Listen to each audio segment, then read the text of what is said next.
दोस्तों, कैसे हैं आप सब? उम्मीद करती हूँ कि आप सब बिल्कुल ठीक होंगे।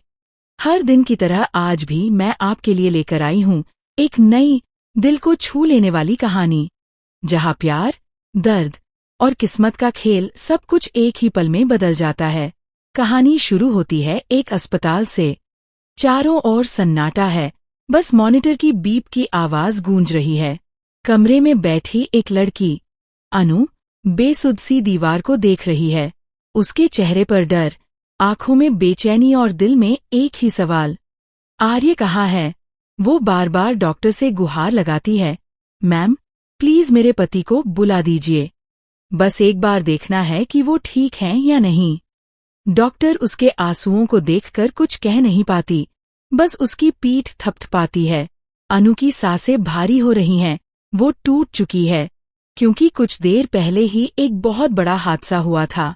उधर आर्यवर्धन सड़क पर पड़ा हुआ था, जख्मी लेकिन जिंदा। उसकी आंखों के सामने बार बार अनु का चेहरा घूम रहा था। वो खुद से कहता है, मुझे वापस उसके पास जाना है। उसे वादा किया था कि कभी अकेला नहीं छोड़ूंगा। और वो किसी तरह उठता है, लड़खड़ाते हुए, खून से सने कपड़ों में। लेकिन उसके कदम ठहरते नहीं। वो सीधे अनु के मोहल्ले की तरफ बढ़ता है। रास्ते में लोग उसे देखकर हैरान हैं, लेकिन आर्य को परवाह नहीं। उसे बस अपनी अनु तक पहुंचना है। आखिरकार जब वो घर के दरवाजे पर पहुंचता है, तो अनु अपने आंगन में खड़ी होती है।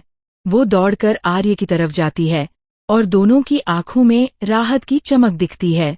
आर्य मुस्कुराकर कहता है, डर गई थी ना, मैं आ गया। अनु के आंसू बह निकलते हैं। वो कहती है, आपको कुछ हो जाता तो मैं। आर्य उसके होठों पर उंगली रख देता है, श्श, अब कुछ नहीं होगा। दोनों एक दूसरे को गले लगाते हैं। आर्य उसके लिए पानी लाता है और प्यार से पिलाता है। ऐसा लगता है जैसे सब कुछ फिर से ठीक हो गया हो। लेकिन कहानी यहीं खत्म नहीं होती, क्योंकि उसी वक्त पास की एक छत पर कोई बैठा है। एक नकाबपोश आदमी, हाथ में स्नाइपर गन लिए, आर्य पर निशाना साध रहा है। उसका चेहरा अंधेरे में छिपा है, लेकिन उसकी नजरें ठंडी और जानलेवा हैं। वो अपने बॉस की आवाज सुनता है, इस बार कोई गलती नहीं होनी चाहिए। वो ट्रिगर पर उंगली रखता है, और जैसे ही आर्य अनु की ओर झुकता है, धाय, गोली की आवाज गूंजती है। अनु एक पल में सब समझ जाती है। वो बिना सोचे आर्य को धक्का देती है, और गोली उसके सीने में लग जाती है। आर्य हक्का बक्का रह जाता है। वो चिल्लाता है, अनु। उसकी दुनिया जैसे रुक जाती है। आर्य अनु को अपनी बाहों में उठाकर भागता है। लोग इकट्ठा हो जाते हैं, कोई एम्बुलेंस बुलाता है, कोई दुआ करता है।